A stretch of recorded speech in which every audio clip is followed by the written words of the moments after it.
Hey podcaster, I'm Tim Wahlberg, your podcast performance coach, with another actionable tip so you can sound like a pro and gain more podcast fans. Today's tip is, how to eliminate or gain control of your ums and ahs. Right, gotcha. Okay, hey, everybody does it. Professional presenters on radio, TV, and podcasters do it from time to time. You don't have to be perfect, but if it's all you hear when you're editing your podcast, it's time to do something about it.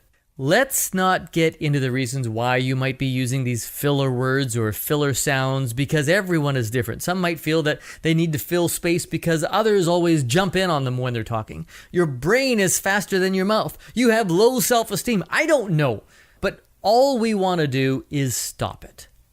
Do you say awesome, gotcha, exactly, like 100%, right? I mean, in this episode, I'm going to help you try to eliminate these crutches. And the reason they're called crutches is because you're literally leaning on them until you get your next thought.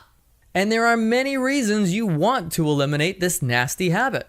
You'll sound more like a pro and be seen as a better communicator, which increases your credibility and trust factor. Your message will be more cohesive and better understood, and your listener won't be distracted and turn your podcast into a drinking game for every time you say the word absolutely. I brought this up with one of my clients. She has to work extra hard to stop herself because she's a doctor. And she's been trained with good bedside manner to acknowledge and give affirmation to her patients so they know that they're being heard. So she has to act completely different on her podcast. Almost every time her guest stops talking, she says, "Right, gotcha. Oh, yeah, of course, that makes sense." Or, "Okay, I see."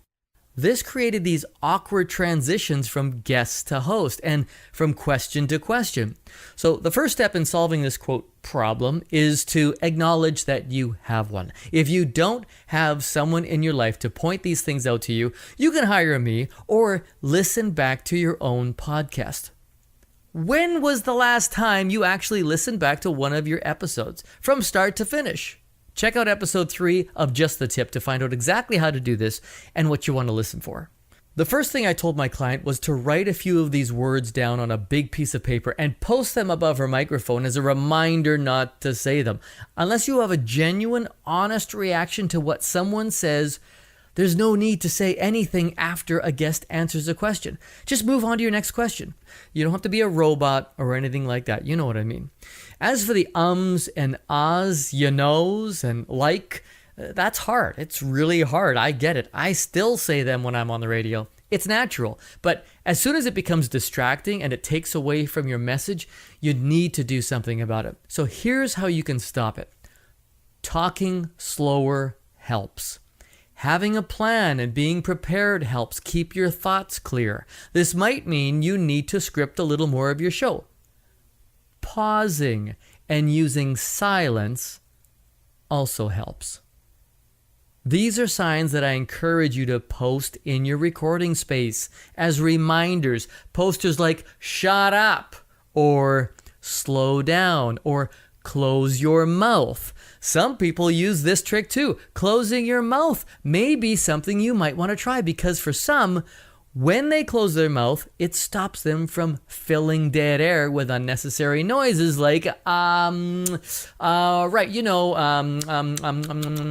this trick may not work for everyone because it could create another issue like mouth noise, like you just heard, that you're going to have to fix in editing, or nose noise if you can't breathe quietly through your nose. Sounds great, doesn't it? Oh yeah, I know. You really had me at... Okay. The reason I bring this up is because a lot of people look to software to automatically eliminate the gaps or ums and ahs. No software is able to do this magically, and no editor should ever be asked to take out all the ums and ahs. I see this and hear about this all the time. Nor should an editor ever promise to do that. Your podcast will sound ridiculous because no one speaks like that after all of those edits. Instead of doing all this work in post-production, take the time to practice and work harder at eliminating these issues before you hit record. Clean up what's going into the mic by talking slower, being better prepared, and shutting the hell up. And I hope that's just the tip you need. Your performance is just one aspect I critique as part of my 30 Days to a Better Podcast program.